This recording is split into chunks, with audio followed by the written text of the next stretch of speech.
Primero que nada, les quiero agradecer a todas y a cada una de las presentes y los compañeros que hoy están aquí, porque sé que es tarde, muchos han terminado de cursar y quieren estar en su casa, y quedarse hasta último momento es todo un desafío. Yo soy sobreviviente del delito de trata con fines de explotación sexual. Si bien yo llevé, en realidad todavía lo sigo llevando, porque si bien ganamos el juicio y lo ganamos en conjunto con el movimiento de mujeres, estamos en instancia de apelación, con lo cual todavía falta mucho recorrido o mucha batalla por dar. Ganamos el juicio a las redes de trata, a los proxenetas, que aún siguen libres por esta justicia patriarcal que tenemos en nuestro país. Y ganamos históricamente, esta es la parte que es histórica, a la parte del Estado, en este caso al municipio solamente, no a la provincia como a mí me hubiese gustado, y ahora lo van a ir comprendiendo mientras avancemos en la charla, ya que yo no hablo puntualmente de mi historia y de mi pasado en sí, sino de cómo sobrellevamos el juicio desde el momento del allanamiento. Lo más interesante y lo más importante de este caso, hablando en términos legales, en términos jurídicos, es haber podido llegar a sentar al Estado municipal de Ushuaia como imputado del delito de trata, como imputado por partícipe necesario en este delito, como un Estado proxeneta, como un Estado que propició que fuera llevado a cabo este delito en este lugar que es tan alejado. Pero más allá de ser yo y más allá de ser Tierra del Fuego, que esto generó unas condiciones particulares para que se diera el delito de trata, me gustaría que lo vieran todos como algo mucho más cercano, como algo que sucede en Catamarca, como algo que sucede en Salta, como algo que sucede en Santa Fe, y que no me vean a mí como Alika Quinan, que fue el único caso, sino yo no soy más que el reflejo de muchas historias de muchas mujeres que han pasado por Tierra del Fuego y que han pasado por muchos prostíbulos en Argentina, que a lo mejor a muchas les hubiese gustado llegar hasta donde yo llegué, por hacer justicia, por poder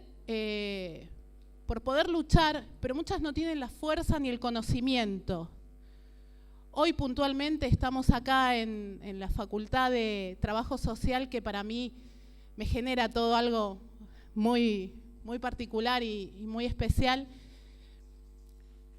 porque poderles hablar yo a ustedes y generar esta perspectiva no solamente de género, sino sobre el delito de trata, es muy importante para el resto de las mujeres que hoy están dentro del sistema prostibulario y prostituyente. Porque son ustedes, y acá es la parte donde yo les cargo la mochila, la largo yo y se la suelto a ustedes. Es una responsabilidad que ustedes van a tener cuando estén ejerciendo y cuando estén trabajando en diferentes áreas y en diferentes organismos e instituciones, poder tener la capacidad de comprender y entender a las mujeres que están dentro del sistema prostibulario, prostituyente, o también les podemos llamar mujeres que están en situación de prostitución. Nunca me van a escuchar decir trabajo sexual, lamento desilusionarlos, porque no lo considero un trabajo, pero sí reconozco que hay muchas mujeres que están dentro del sistema prostituyente y no pueden salir por diferentes circunstancias. Yo cuando me refiero a mi propia historia y al propio avance que hice, mi propio recorrido, arranco desde el momento en que fue el allanamiento. Yo creo que ese es el minuto cero de mi vida y es el momento en donde se generó toda una ruptura y donde hubo toda una serie de conocimientos y de valores que llegaron hasta mí mediante diferentes personas, diferentes actores que estuvieron muy presentes y otros que estuvieron muy ausentes. El allanamiento se produjo el 9 de octubre del 2012. Yo estaba en la habitación con mi compañera, que es la otra chica que declaró en el juicio, que fue una parte muy importante y sigue muy presente en mi vida, como muchas de mis compañeras, las que han salido y las que todavía no han podido salir.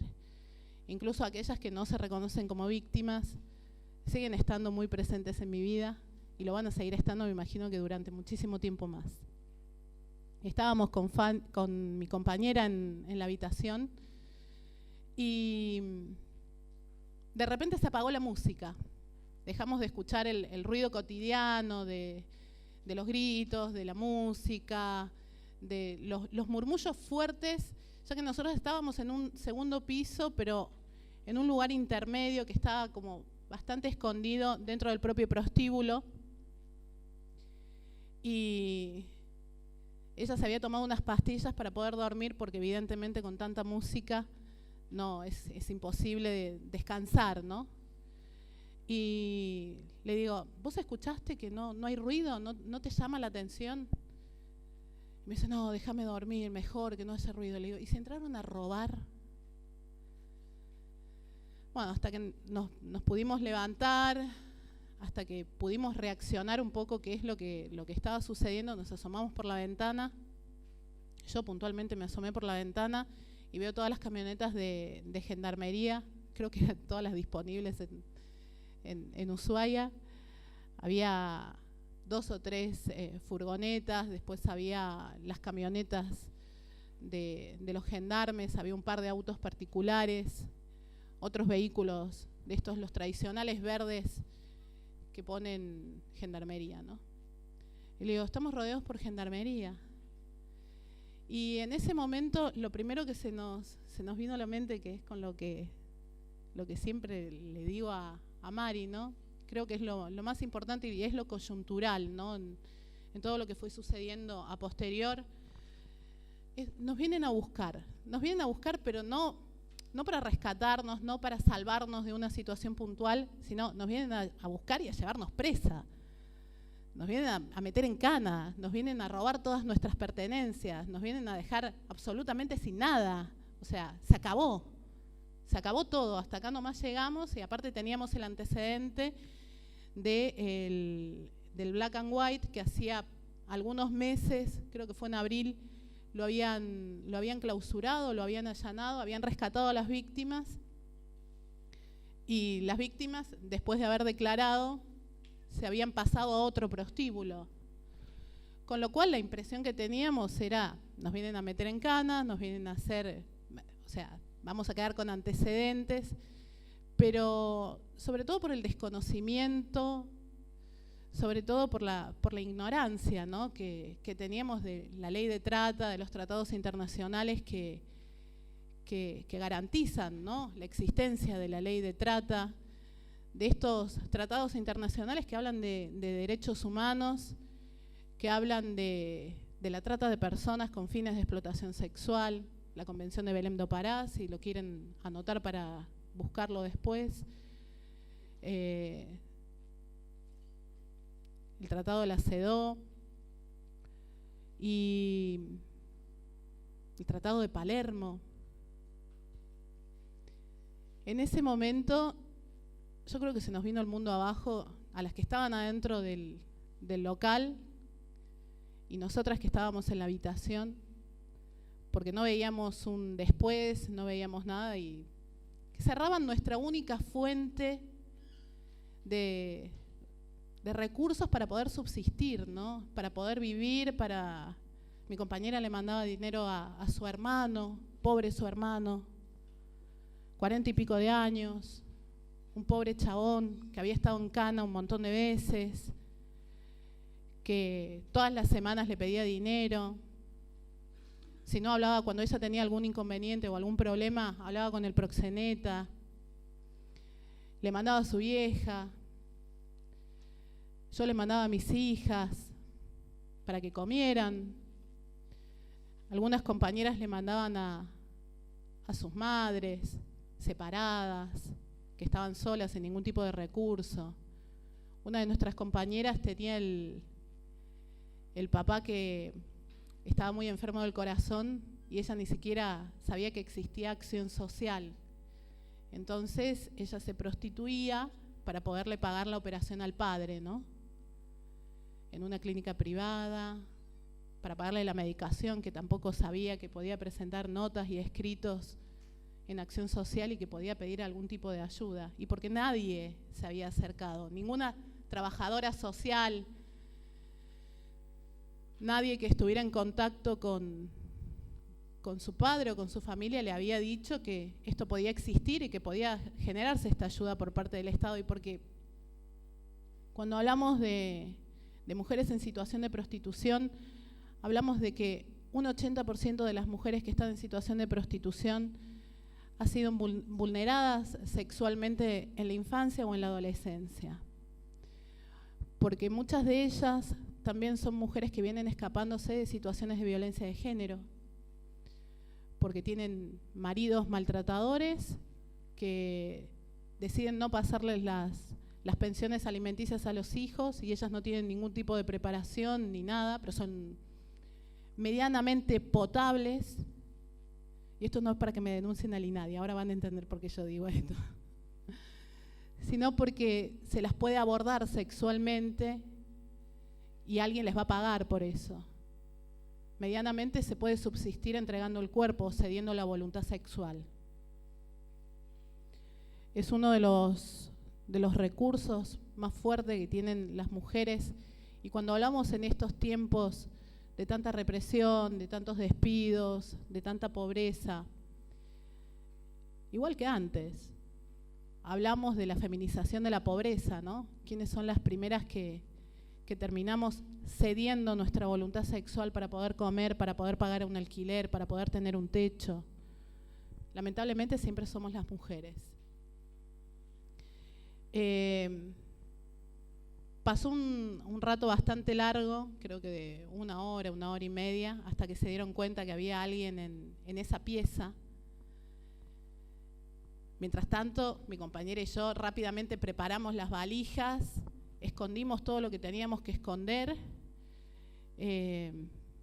los celulares, pensábamos que nos iban a sacar la plata, la poca plata que podíamos llegar a tener, que nos quedaba de las propinas, que escondíamos en la bombacha, en el corpiño, en las botas, porque el resto del dinero siempre lo maneja el proxeneta, se lo queda el proxeneta en la caja. De hecho, vos cuando estás cobrando por un pase, lo único que haces es decirle cuánto vale tu tiempo, que pueden ser 15 minutos, media hora o una salida de 1 hora, porque no podés ocupar la pieza durante 1 hora porque pierde plata la casa. Y ese dinero queda en la caja, porque como vos sos una borracha y no sabés manejar el dinero y lo podés perder, el proxeneta, que es tan buen tipo, te lo cuida hasta que sea el tiempo de entregarte el dinero, que siempre es a los 20 días. Vos decís, pero yo pensé que había hecho tanto. No, dice, te tenés que esforzar un poco más, porque te quedó esto nomás. Después de los descuentos por las multas, después de que te descuentan los pasajes de avión, después de que te descuentan la pieza, después de que te descuentan los productos de limpieza para limpiar el local, después de que te descuentan todo lo que rompiste estando borracha o tratando de defenderte de un prostituyente en el local, o esa multa por haberle pegado a un tipo, porque sí que les pegábamos a los tipos, cuando te agarraban los glúteos y te metían los dedos hasta dentro de la vagina prácticamente. Decís, no me agarres así, no me agarres adelante de todo el mundo, y vos le metés un empujón, el tipo se queja y dice, ¿estas son las minas que trajiste, que son tan agresivas? O vos no querés irte con él y te dicen, ¿qué? ¿Hiciste mucha guita ya? ¿Que no te querés venir conmigo? ¿O mi plata no vale? No quiero. Te miran del otro lado de la barra y te dicen, vamos, te tenés que ir. Con lo cual esto, como para desmitificar un poco esto de que la puta elige, no elegimos. No elegimos. Menos que menos adentro de un prostíbulo, menos que menos cuando tenés un proxeneta que te fuerza a que vos respondas y te recuerda que los clientes son de la casa, que los clientes no son tuyos. Y si vos le sacás algo de plata dentro de la pieza, la tenés que entregar a la caja, porque esa plata no es para vos. Esa plata después te va a quedar el porcentaje correspondiente, porque vamos a partes iguales. El proxeneta con la mujer que está en situación de prostitución es una sociedad, son socios. Son socios donde a la que le rompen el orto y a la que le pegan y la que termina vomitando semen después de que le acabaron en la boca es la prostituta que está en la habitación. Esa es la sociedad de la que se habla cuando hablamos de proxenetismo dentro de un prostíbulo. Él se queda atrás de la caja, ejerciendo su privilegio, podríamos decirle, de ser el empresario, de ser el capitalista que tiene el local, que pone el local. Y vos, tu único capital es tu puto cuerpo. Tu puto y tu estrellado cuerpo. Ese es tu único capital. Y tratás de sacarle el mayor provecho posible, que en realidad no se lo sacas vos, se lo saca el proxeneta. Bueno, yo creo que esto, hablando en términos generales, es como para ilustrarles un poco cuál es la situación de desigualdad adentro de un prostíbulo, que no es ni más ni menos que lo que se vive también en las esquinas, con la diferencia que están en otra situación, están más a la intemperie, podríamos decirle, y son abordadas de otra manera. La puta dentro del prostíbulo, la mujer que está en el prostíbulo, tiene que acercarse, tiene que ver si consigue que le inviten a tomar algo. Después lo frotás al tipo hasta que conseguís que sacarle un pase, que te pueda pagar. Si no, te tenés que retirar y tenés que dejarle lugar a otra mujer que esté en situación de prostitución para que lo que no conseguiste vos lo pueda conseguir otra. Cuando golpearon la puerta y consiguieron que yo abra, porque mi compañera me decía, a mí me decían Carla, mi nombre de noche era Carla, de noche y de día, digamos que en Tierra del Fuego me llamaban Carla. Me decía, Carlita, sácame de esta. O sea, era una desesperación terrible de lo incierto, ¿no? De no saber a qué vienen, pensar de que, o cargar con esta culpa de nos vienen a buscar, nos vienen a llevar en cana, porque somos tan malas que le sacamos plata a los tipos adentro de un prostíbulo y nos viene a buscar la policía. Bien, cuando abro la puerta, el fiscal me entrega la orden del juez, la orden de allanamiento, el fiscal federal.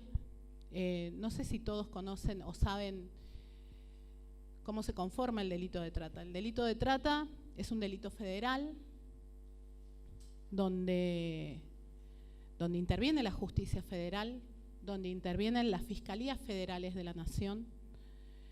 Quiere decir que esto no lo llevan directamente las provincias, se lleva a nivel nacional.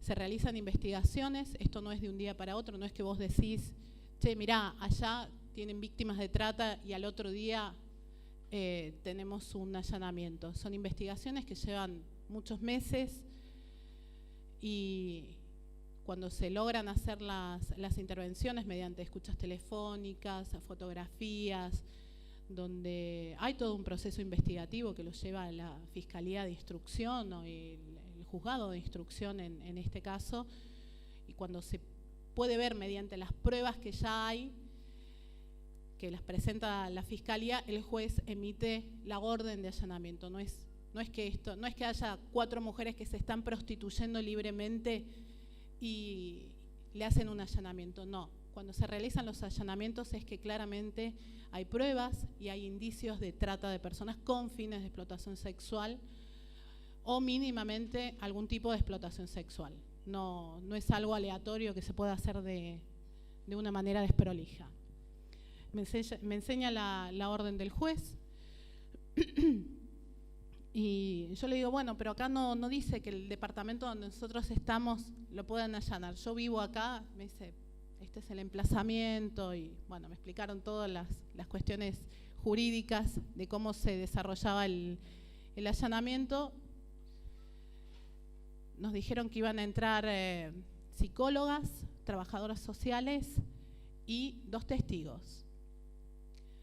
Había una parte de todo el equipo que estaba realizando el allanamiento, que estaban adentro del local, habían separado a la que regenteaba, la había separado de las chicas, había 3 dominicanas, una paraguaya y 3 argentinas, si no me equivoco.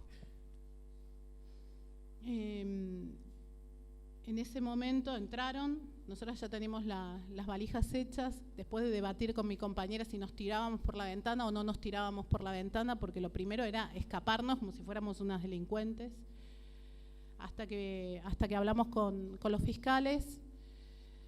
Nos tranquilizaron en cierta forma, no fue un discurso tranquilizador. Fue mucho miedo, fue mucha inseguridad. Entraron, nos preguntaron si queríamos quedarnos con ellos o queríamos irnos a un refugio que en realidad era una casa que estaba preparada muy a los ponchazos por el gobierno de la provincia en ese caso, para poder quedarnos. O sea, el prostíbulo se cerraban las habitaciones, se cerraba el prostíbulo en sí, todo el emplazamiento quedaba clausurado. Nos fuimos de ahí y teníamos que ir a declarar al día siguiente. Yo con mi compañera dijimos, nosotros no vamos a ir a declarar. De hecho, yo a los fiscales, junto con las chicas, les dijimos, nos están cagando la vida. Ustedes nos están cagando la vida, nos están cerrando la única fuente de recursos que nosotros tenemos para poder sobrevivir. Yo lloraba porque pregunté por Pedro, a Pedro lo estaban allanando en su vivienda particular, el proxeneta, con su mujer. Esa noche no había ido y era la preocupación de qué va a hacer de él. Y nada, va a ir en cana. No, pero ¿por qué va a ir en cana? Si Pedro es tan bueno, Pedro nos cuida, Pedro nos da un lugar seguro donde descansar.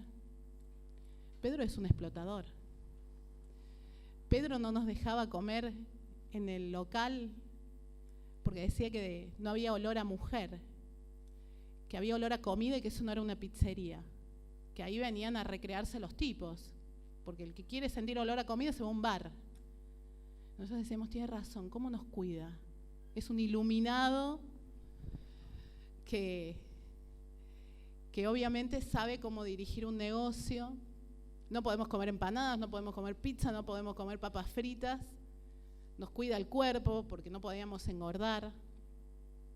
Porque si no, ¿qué tipo? Estás gorda, ¿qué tipo te va a venir y te va a pagar? Se van a ir a otro prostíbulo. No podemos perder plata. Dale, nena, anda, búscame plata.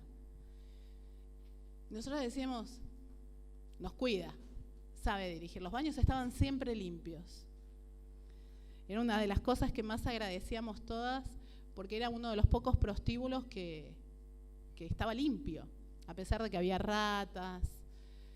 Y bueno, no me voy a poner a explicarles todos los detalles del lugar. Nos fuimos a la casa de un amigo de mi compañera. Yo no me quería quedar. Me fui a otro prostíbulo a los 2 días, el Copita de Plata. Era un lugar donde los pases eran más baratos, donde las copas eran más baratas y en ese momento no estaban ofreciendo habitaciones para que nos pudiéramos quedar porque podía caerles un allanamiento a ellos también. Así que se cuidaban. Todos ya estaban asesorados jurídicamente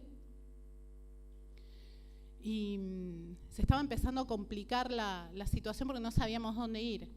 A todo esto me llamaban y me llamaban de Fiscalía Federal que tenía que ir a declarar porque tenía que ir a declarar, porque formaba parte necesitaban la declaración. Yo no quería, mi compañera tampoco, las otras chicas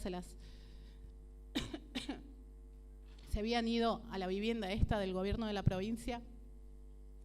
Las dominicanas se quedaron en la casa esta que les habían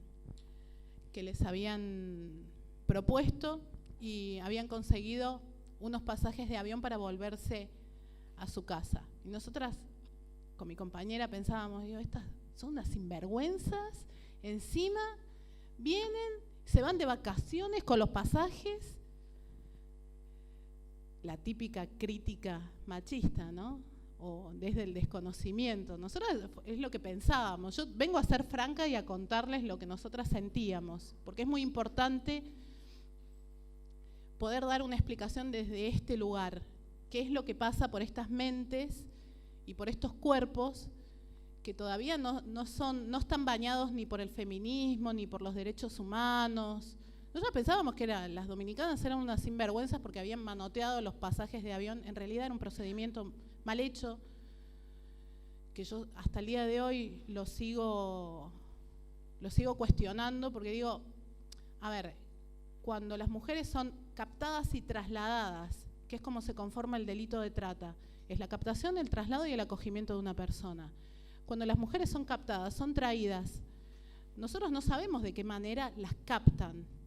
No sabemos si es que es desde el mito del secuestro o la propia familia las ha expulsado del seno familiar y terminan en un país extranjero o en una provincia que nada tiene que ver con ellas, y el gobierno, los protocolos de asistencia y contención a las víctimas que firman desde Nación, la Protex o la Oficina de Rescate o el Ministerio de Justicia, hasta el anteaño pasado los estaba firmando Gilles Carbó con los gobiernos, con la parte de desarrollo social. Nosotros no sabemos de dónde vienen estas mujeres o en qué condiciones fueron captadas y trasladadas para llegar a las provincias donde se da el crimen, ¿no? Donde se da el delito.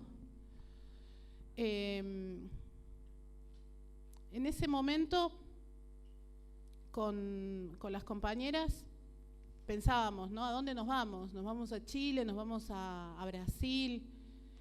¿Vos tenés algún contacto? ¿Hay algún representante? Porque los reclutadores, para nosotras, que estamos en situación de prostitución, se llaman representantes. No son los reclutadores o los que captan a las mujeres que ya están vulneradas y que ya están dentro del circuito prostituyente. Son los representantes o los maridos, en muchos casos, que es el fiolo. Porque aparte de tener un proxeneta, podés tener un fiolo, que es el que te maneja los viajes, es el que te maneja un poco la agenda y es el que recibe el dinero por parte del proxeneta, que es el dueño, digamos el dueño, el que regentea el local, ¿no? Yo fui a declarar el tercer día, contra mi voluntad prácticamente, pero sabía que tenía que ir. Cuando entro a la Fiscalía Federal, me recibe María, la fiscal María Hermida, con un abogado de la Oficina de Rescate, una psicóloga de la Oficina de Rescate, que es la que me acompañó las 4 horas y media de declaración, y la persona que estaba escribiendo todo en la compu, que estaba tomando nota de la declaración. Yo empecé con lo que me había dicho Pedro. Pedro es el proxeneta que no está preso todavía. Unos días antes había hecho una reunión y había dicho, chicas, nos están investigando, yo quiero que ustedes lo tengan muy claro, posiblemente tengamos que cerrar, porque él pensaba cerrar el prostíbulo y nos iban a mover hasta Tolwyn. Entonces, él se había asesorado con su abogado y el abogado le dijo, las mujeres tienen que decir que no viven acá, que son un grupo de amigas que están tomando algo y que acá no hacen pases. Bueno, yo no me quería ni sentar, me acuerdo que estaba pasada de alcohol, estaba pasada de drogas cuando fui a declarar. Me invitaron un té. No la sabían, ¿no? Me invitaron a un té y yo le digo, yo no me voy a quedar mucho tiempo. O sea, les venía yo a dar indicaciones de cómo iba a declarar a los fiscales. Yo no me voy a quedar mucho tiempo, yo no soy víctima.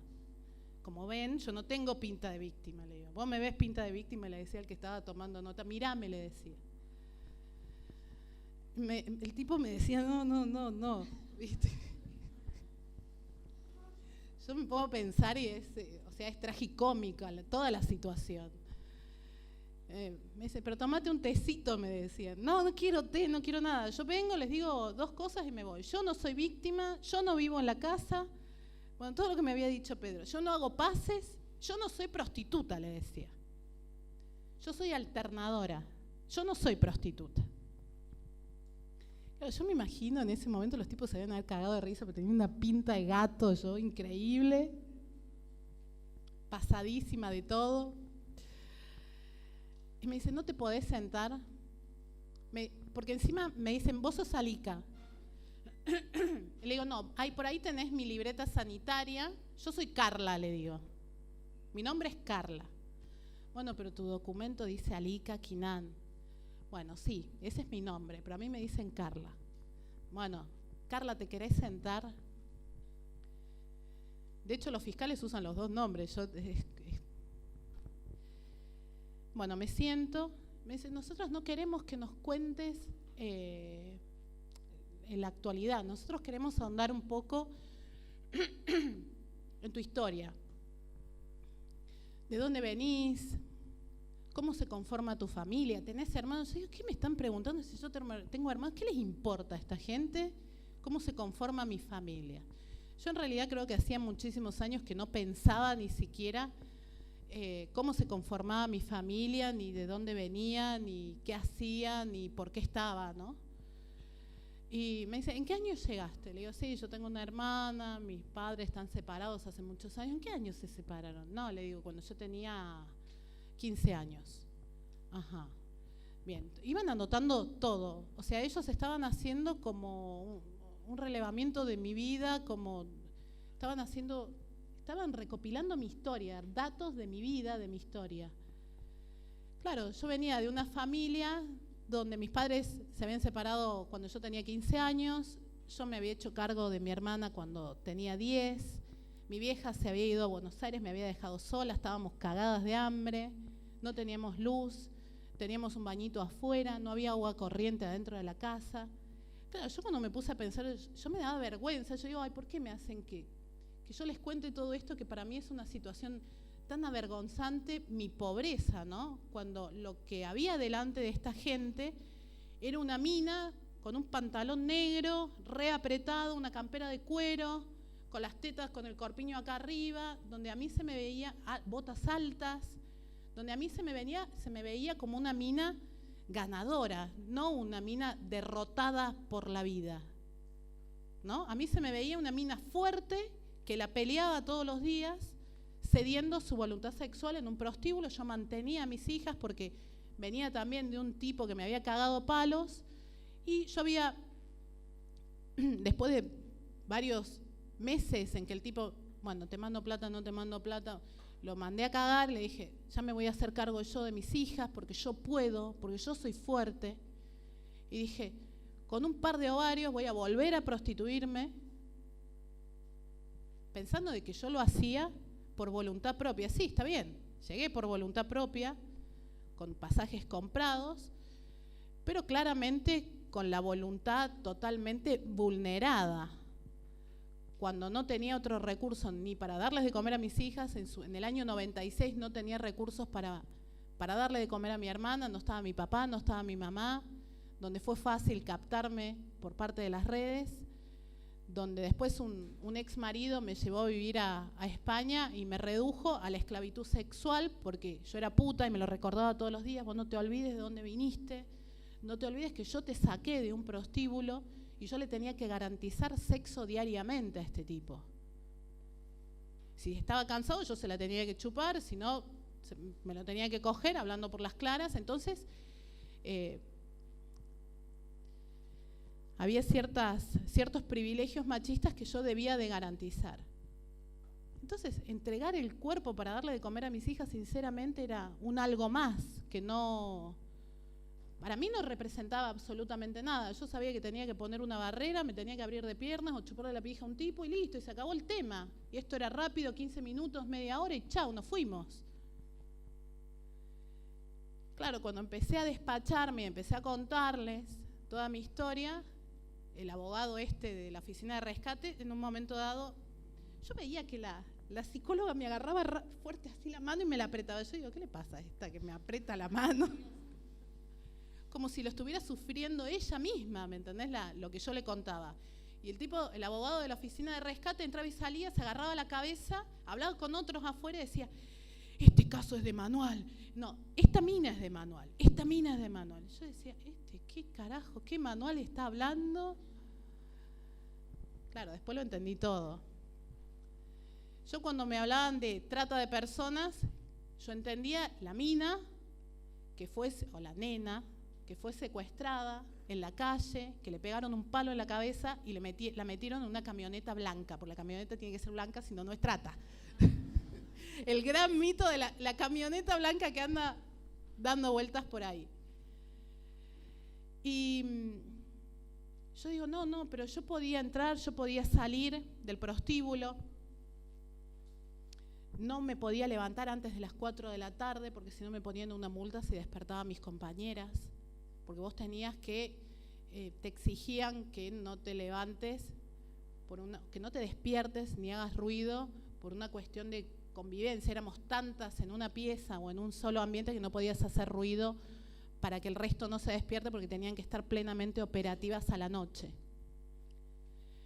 Cuando llegué en el año 96, y vuelvo otra vez para atrás, los voy a marear, voy, vengo. Cuando llegué en el año 96 a Tierra del Fuego, me acuerdo que me había comprado una camperita fiada, que me la había vendido un vecino, porque me dijo, te vas a cagar de frío allá, hace mucho frío. No, pero yo estoy bien, tenía un par de pullovercitos y tenía un solo vestidito negro con un cierre que subía y que bajaba y no tenía zapatos. Con eso viajé en un bolso, 5 pesos en el bolsillo, que en el aeropuerto me compré un pebete y una coca, que lo compartí con la chica que me había reclutado, que también estaba en situación de prostitución. Y me dijo, ¿no querés que van a inaugurar un boliche en el sur? ¿No querés que vayamos? Vas a ganar un montón de plata, vas a estar bien. Yo dije sí. En ningún momento pregunté, ¿qué tengo que hacer? Yo dije sí. Si voy a ganar un montón de plata, no me importa lo que tengo que hacer, estoy desesperada, me voy con vos. Nos fuimos y me esperaban en el aeropuerto Pedro y Claudia, los proxenetas. Me preguntaron cómo me iba a llamar, si había pensado algún nombre. Yo la verdad es que en ningún momento se me había cruzado nada, ni había pensado en un nombre. Automáticamente surgió el Carla.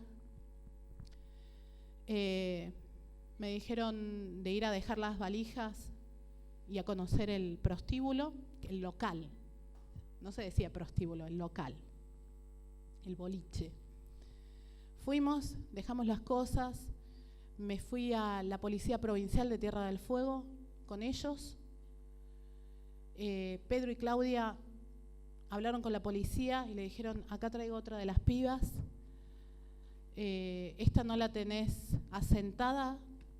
Me dicen, bueno, me tomaron las huellas dactilares, me preguntaron dónde iba a estar, y le digo, en Paz y Roca. Me dicen, ¿el Shake? Sí, en el Shake. Yo tenía 19 años. Me dijeron que en unos días venga a buscar los antecedentes penales porque tenían que corroborar que yo no tuviera antecedentes penales, sino no sé, no podía ser puta, me imagino, si tenía antecedentes penales. Bien, quedó todo asentado donde iba a estar, Gobernador Paz 415, en el local El Sheikh. Personas que conoces, te piden 2 personas, Pedro y Claudia, Claudia Quiroga, Pedro Montoya. Nos fuimos y me dice, bueno, ahora nos vamos a la MUNI. A la MUNI, vamos a la MUNI. En la MUNI, en la Municipalidad de Ushuaia, también nos preguntaron los mismos datos y me gestionaron una libretita con una foto mía. Afuera ponía Carla, adentro ponía mi foto y en la segunda página ponía todos mis datos, fecha de nacimiento y demás. Y en las siguientes hojas vos veías que ponía análisis clínicos, HIV, y eran todos los análisis que nos teníamos que hacer mensualmente, que era un exudado vaginal y una extracción de sangre para comprobar que no tuviéramos HIV. El exudado vaginal era para asegurarse de que no tuviéramos ningún bicho, hongo, coco, no sé cuánto, viste que todo se llama coco, lo que tenemos en la vagina es todo coco, no sé qué. Bueno, se tenían que asegurar eso, que no tuviéramos ningún tipo de parásito, te metían el hisopo hasta la garganta más o menos, y si daban bien los análisis, podías laburar. Laburar, ustedes me entienden lo que quiero decir, o sea, sin entender esto como un trabajo, ¿no? Sino como una forma de explotación, pero bueno, la realidad es que las mujeres en situación de explotación le dicen laburo, le dicen trabajo, porque si no, ¿qué le vas a decir? Me voy a que me exploten. No, seamos realistas. Ninguna mujer que está en situación de explotación o en situación de prostitución dice, yo soy una mujer prostituida o explotada. No, o soy una mujer tratada. No, por una cuestión y un mecanismo de defensa propio del ser humano, dice, yo soy trabajadora sexual o yo me voy a laburar. Es la manera que tienen de preservarse, una manera natural, que es para preservarse y no hacerse mierda. Que es como me hicieron mierda a mí en la Fiscalía Federal cuando yo empecé a hablar de mi historia, y después la psicóloga se tomó el avión y se tomó el palo, y yo me quedé con un quilombo en la cabeza pensando, y ahora con todo esto mi vida es una mierda. O sea, después de recordar cómo mi viejo le pegaba a mi vieja, cómo me había abandonado mi mamá, cómo mi papá había sido un hijo de puta explotador, cómo habíamos pasado por todas las penurias, cómo no había agua, cómo yo llegué a ser captada en el año 96, cómo había vuelto, cómo tenía que garantizarle sexo a un tipo en España. O sea, mi vida era realmente una mierda. O sea, la mina que entró a declarar en ese momento, a la cual desarmaron, y hoy lo agradezco, pero en ese momento no lo agradecí para nada, de hecho es una forrada lo que hicieron, pero yo me acuerdo que salí de la fiscalía y yo dije, ¿y ahora qué mierda hago? O sea, después de que yo la escuché a la fiscal, a María, a la doctora Hermida, que agarra y dice, ¿cuántas hijas tenés? 4 hijas mujeres. Ajá, tu mamá fue prostituta, me dijo. Sí, porque yo le había contado que mi mamá había sido una mujer que había estado en situación de prostitución, ella, todas sus hermanas, que era algo absolutamente normal, que mi abuela había sido prostituta, que había tenido 7 hijos. Me dijo, vos tenés 4 hijas, entonces, ¿cuál es el destino de tus hijas? Si tu abuela, tus tías, tu madre, vos fueron prostitutas, tus hijas, claro, yo realmente tenía como para poner un cabaret yo, ¿no? Y yo dije, no, mis hijas no.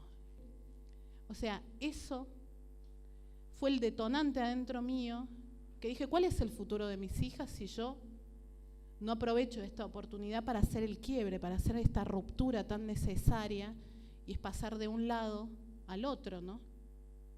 Si bien es muy feo hacerla sola en esta situación por abandono del Estado, con las complicidades que hay dentro de las propias provincias, dentro de los propios municipios, que después vos decís, a ver, estos tipos venían a la noche a coger conmigo, me invitan copas, me manosean de punta a punta y después me voy a desarrollo social y les digo, che, necesito un bolsón de comida o necesito que me hagas un subsidio para yo pagarme un alquiler. No daba, porque el tipo que te propone, si vos ya lo conocés, en bola. O sea, no te da para ir y decirle, che, hagamos algo, ¿me entendés? Algo productivo, quiero hacer un taller. ¿Un taller de qué vas a hacer? Te cagan de risa. ¿Por qué? Porque no tienen perspectiva de género, porque son gente que ha consumido prostitución porque sus abuelos mismos los han llevado a desvirgarlos adentro de un prostíbulo con una mina. Entonces como que no te da. Yo dije, bueno, me vuelvo. Obviamente no recibí ningún tipo de pasaje yo, porque si las dominicanas iban de vacaciones con la plata del Estado, yo no, yo era diferente. Así que yo me autoexploté durante no sé cuánto tiempo, creo que una semana, y me conseguí un pasaje de avión. Me fui a Mar del Plata, pensando en todo lo que me había pasado y pensando, no sé si en el futuro, pero sí mucho en mi pasado y en lo que estaba viviendo en ese momento. Mi compañera que había sido rescatada junto conmigo en ese momento, la que estaba en la pieza, enseguida se acomodó, después viajó a Chile, después volvió, estuvo en otro prostíbulo ahí en Ushuaia, porque no fue un inmediato que se allanaron todos los prostíbulos. Las chicas, cuando son rescatadas y no las asiste el Estado de una manera acorde, no sé cómo decirle, es de la manera más eficiente, porque si bien el Estado tiene toda la responsabilidad del mundo, las mujeres la realidad es que tampoco desean reconocerse como víctimas, porque es muy doloroso, porque es muy vergonzoso y porque existen muchísimos factores que te llevan a no reconocerte, como por ejemplo, vos no sabés que tu familia no se tiene que no enterar de que a vos te rescataron dentro de un prostíbulo. Y lo primero que pensás es, yo no puedo dejarme rescatar por estos tipos o por este equipo, porque mis viejos o mi marido o mis hijas o mis hijos se van a enterar de que yo era una puta. Que esto también es otro de los mecanismos de defensa que te llevan a vos misma a rechazar cualquier tipo de ayuda, siempre teniendo en cuenta de que son rescates de mujeres que supuestamente están por su propia voluntad. La ley de trata fue redactada en el año 2008, donde se hablaba del consentimiento. Claramente se hablaba de que si la mayor de edad había dado el consentimiento, no era delito de trata, a menos que mediare la condición de vulnerabilidad de la víctima. Este ya es un término jurídico. ¿Se entendió? Bien. Cuando es muy difícil determinar cuándo hay vulnerabilidad o no. Con lo cual, después de muchas discusiones del movimiento de mujeres, muchas organizaciones abolicionistas que intervinieron y muchos abogados, la gente de la Protex, el doctor Marcelo Colombo, se opusieron a esta ley que no era muy certera o muy acertada con los derechos humanos y en términos psicológicos. En el año 2012 la modificaron y quitaron la figura del consentimiento.